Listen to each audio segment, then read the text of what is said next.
दोस्तों, शर्मा जी की बातों के कार्यक्रम में आपका स्वागत है। आज का विषय है भारतीय जनता पार्टी का राज तिलक की करो तैयारी। आए हैं बुलडोजर धारी। इस हेडलाइंस से हम अपने कार्यक्रम की शुरुआत करते हैं। तो इसमें हम परिचर्चा करेंगे उत्तर प्रदेश चुनाव परिणाम 2022, जिसमें मोदी ने सर्वप्रथम ही कहा था कि यूपी प्लस योगी बराबर उपयोगी, और यह उत्तर प्रदेश की पब्लिक ने चरितार्थ कर दिया कि वह योगी को ही उपयोगी मानती है। अब हम उत्तर प्रदेश चुनाव परिणाम 2022 की विवेचना कर रहे हैं, जिसका निर्णय जनता ने किया है। कुल सीटें थीं 403। भाजपा को 274 सीटें देकर जनता ने अपना 2/3 बहुमत का निर्णय दिया है। उसकी प्रतिद्वंदी थी मुख्य रूप से समाजवादी पार्टी। समाजवादी पार्टी को 124 सीटें दी हैं। 124 सीटें देकर पहले से केवल 72 सीटें ज़्यादा दी हैं, और यह निर्णय जनता ने बड़ा ही सोच समझ के किया है। ऐसा लगता है कि उत्तर प्रदेश की जनता बड़ी समझदार हो गई है। उसने बहुजन समाज पार्टी को तो केवल 1 सीट दी है। अब वो सीट भी व्यक्तिगत लगती है, क्योंकि वो उमाशंकर सिंह के नाम से है, और वो बहुत ही ऐसा व्यक्ति है जो सामाजिक और धार्मिक कार्यों में लोगों को वैष्णो देवी के दर्शन कराने में और समाज सेवा कराने में बहुत सहयोग देता है। तो ये उसकी व्यक्तिगत सीट है। बीएसपी का लगता है कि 0 सीट अगर समझा जाए तो कोई आश्चर्य नहीं होगा। अब कांग्रेस की 2 सीटें हैं, उसमें से भी एक तिवारी जी हैं। उनकी ये अपनी व्यक्तिगत सीट है, वो 10 बार से जीतते चले आ रहे हैं। अब अदर्स में 2 सीटें हैं। वो 2 सीटें राजा भैया की हमेशा से जीतते चले आ रहे हैं। तो ये संपूर्ण विवेचना करने पर पता चलता है कि बीजेपी को इतनी सीटें क्यों मिली। आखिर इस पर विचार विमर्श होना ही चाहिए। तो बीजेपी ने प्रमुख रूप से राष्ट्रवाद का मुद्दा प्रमुख रूप से उठाया, और उसका मुकाबला समाजवादी लोग नहीं कर सके। इसके साथ सहयोग किया दलित वोटरों ने। ये उत्तर प्रदेश में जब से बीएसपी का उदय हुआ है, ये पहली बार हुआ है कि दलित वोटरों ने खुल के भाजपा का सहयोग दिया है। अब भाजपा का सहयोग क्यों दिया?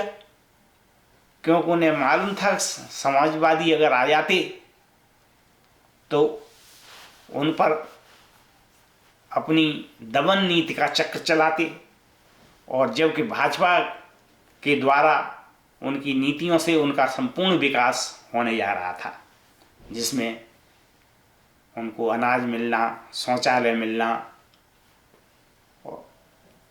और तरह के कार्यक्रम थे, बहुत तरह के।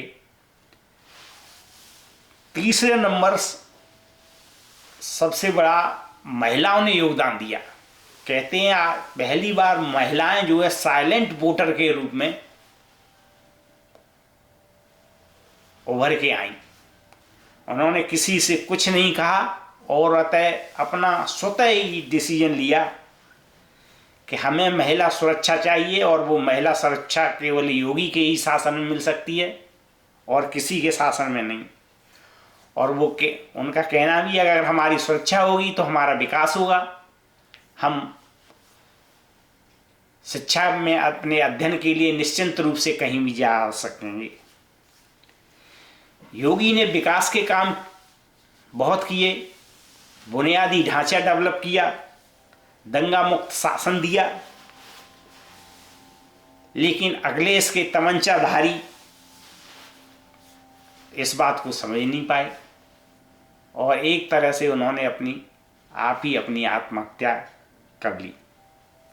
दूसरे शब्दों में कह सकते हैं कि उन्होंने जो तमंचा लिए फिरते थे अखिलेश के शासन में, वो तमंचा अपने ऊपर ही चला लिया। अब सबसे बड़ा प्रश्न ये है कि कांग्रेस जो देश की विपक्ष में सबसे बड़ी पार्टी थी, उसका उत्तर प्रदेश में क्या हुआ? केवल 3% वोट रह गया है कांग्रेस का और लगता है वो आत्महत्या की ओर अग्रसर होने जा रही है।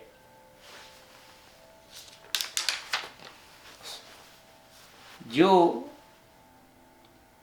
कांग्रेस के संचालक वर्ग से हैं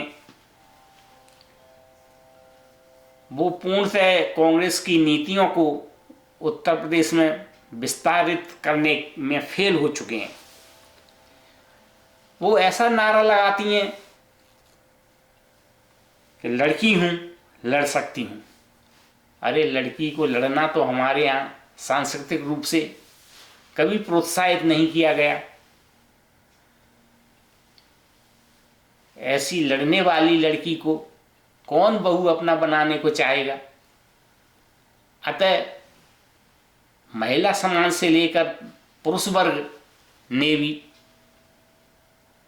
उनकी सोच को दूषित, अपवित्र और अपावन, धर्म विरोधी माना।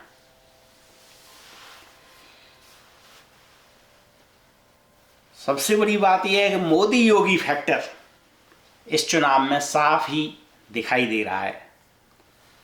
सारे मिथक टूट गए हैं। अब मिथक क्या गढ़े गए कि मुसलमान और यादव मिलकर जीत दिला देंगे। अगर मुसलमान यादव नहीं तो जाटों को जोड़ लो, वो जिता देंगे। ये अफवाह फैला दो ब्राह्मण नाराज हैं, इस तरह जीत लो। लेकिन ये बिल्कुल प्रकट हो चुका है कि ब्राह्मण नाराज नहीं थे।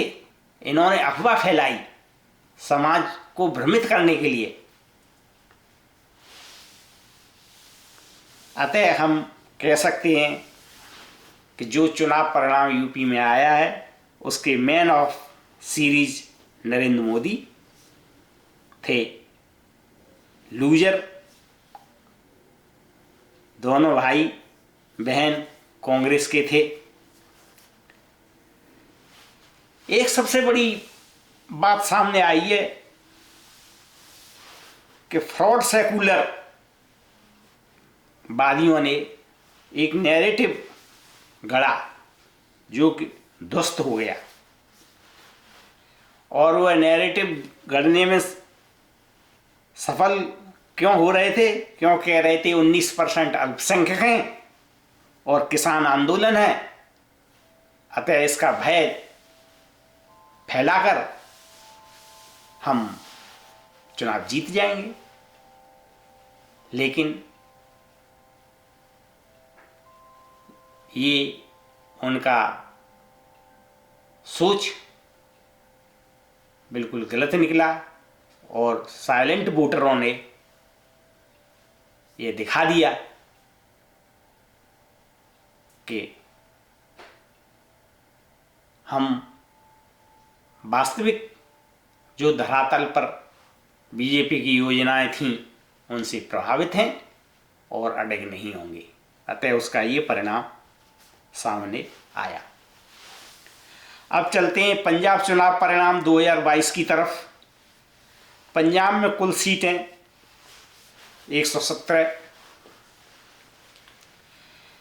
लेकिन बीजेपी की पहले 3 सीटें थीं लेकिन 2 आईं। लेकिन पंजाब में बीजेपी ने ज़्यादा प्रयास भी नहीं किया था और उसे आशा भी नहीं थी ज़्यादा, तो उसकी 2 सीटें आने पे ज़्यादा बीजेपी को दुख नहीं हुआ। पहली बार बीजेपी ने पूरे पंजाब में अपने संगठन का विस्तार किया। सबसे बड़ी बात तो ये है। अब कांग्रेस की सरकार पंजाब में थी तो कांग्रेस को केवल 19 सीटें ही आईं। इस तरह उनको पहले से 58 सीटों का नुकसान हुआ, 59 सीटों का। 18 ही सीटें आईं और 59 सीटों का नुकसान हुआ। आपने एकदम जैसे कहते हैं पारा हाई हो गया राजनीति का। 91 सीटें लेकर चमत्कार कर दिया और पहले से 71 सीटें ज़्यादा ली।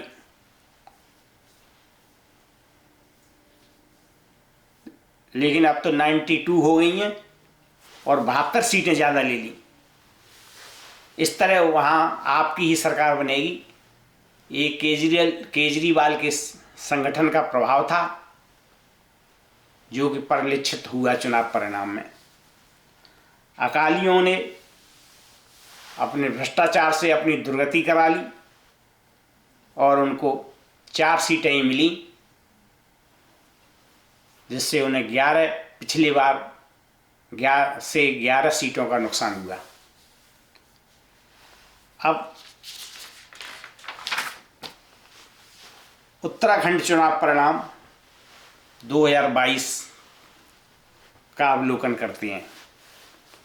उत्तराखंड में कुल 70 सीटें हैं। बीजेपी को दूसरी बार चमत्कारिक रूप से दूसरी बार जीत मिलती है और 48 सीटें मिलती हैं। हालांकि पहले से उन्हें 9 सीटों का लॉस भी होता है, लेकिन फिर भी वो दोबारा सरकार बनाने में कामयाब हो जाते हैं। कांग्रेस को 18 ही सीटें मिल पाती हैं और वो केवल 7 सीटें अपनी बढ़ा पाती है। आपको 0 सीट मिलती है और अदर्स को 4 सीटें मिलती हैं। इस तरह उत्तराखंड में भाजपा अर्थात बीजेपी की पुनः सरकार बनती है। गोवा चुनाव परिणाम 2022 में कुल 40 सीटें हैं और बीजेपी को 20 सीटें मिलती हैं। कांग्रेस को 12, टीएमसी को 3, आपको 2 और अन्य को 4। अन्य जो 4 हैं उनमें से 3 ने बीजेपी को सरकार बनाने में समर्थन देने की घोषणा कर दी है। तो इस तरह गोवा में भी बीजेपी की सरकार बनने का रास्ता साफ हो गया है। वहाँ 40 में से 23 में सरकार बन गई है। अब अंत में मणिपुर चुनाव परिणाम 2022 का विश्लेषण करते हैं, जहाँ कुल 60 सीटें हैं।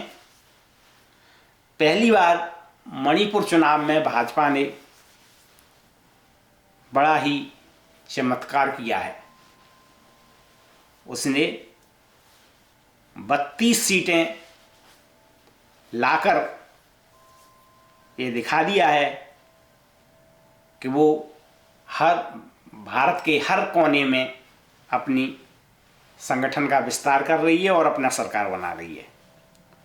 इस तरह पहले से 11 सीटें ज़्यादा मिली हैं। कांग्रेस को पहले 6 सीटें मिली हुई थी, 4 सीटें मिली हुई थी, नहीं 24 सीटें थीं, लेकिन अब 4 ही सीटें रह गई हैं। पहले 24 सीटें थीं, लेकिन अब 4 ही रह गई हैं। इस तरह कांग्रेस का मणिपुर में बहुत लॉस हुआ है। हमेशा से मणिपुर में अदर्स जो है ज़्यादा रहे हैं, 24, और वो अक्सर जिसकी सरकार बनती है उसका समर्थन करते हैं। लेकिन बीजेपी को उनकी आवश्यकता नहीं है, क्योंकि उनका 32 में अपने आप ही बहुमत हो जाता है। अतः इन सब बातों के आधार पर हम कह सकते हैं कि अब कांग्रेस अस्ताचल की तरफ जा रही है और समाजवादी पार्टी का कोई नाम लेने वाला भी नहीं रहा है। और ये विवेचना हम अपने पहले एपिसोड में कर भी चुके हैं कि बहुजन समाज पार्टी की नीतियों से उन्होंने जिस डाल पर बैठे थे उसी डाल को काट दिया है।